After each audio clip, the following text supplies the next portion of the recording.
இல்ல இது வந்து நான் எல்லாத்துக்குமே குட்டி ஸ்டோரி சொல்லுவேன். ஸோ இந்த திருவேற்காடு கருமாரி அம்மனுக்கு என்ன குட்டி ஸ்டோரி அப்படின்னு பார்த்தீங்கன்னா, கருமாரி அப்படிங்கிற பேர் வந்து சாதாரணமா வரல.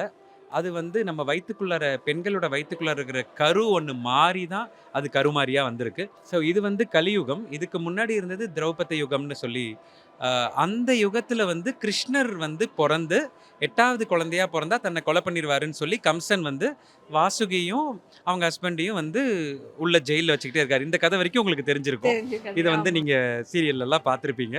இதுக்கப்புறம் தான் இதில ட்விஸ்ட்டு. இதுக்குள்ளார தான் கருமாரி அம்மன் வராங்க. அதாவது என்னன்னா 8வதா அவங்களுக்கு வந்து கிருஷ்ணர் பொறந்துடுறாரு. பொறந்துட்டா, "ஐய்யய்யோ! கொலை பண்ணிருவாங்களே 8வதா பொறந்தவர" அப்படின்னு சொல்லி அவங்க பயந்துட்டே இருக்கும்போது, அதே நேரத்தில வந்து யசோதா வேற இடத்துல பிரெக்னன்ட்டா இருக்கும்போது, அவங்களுக்கு ஒரு குழந்தை, ஒரு பெண் குழந்தை பொறக்குது.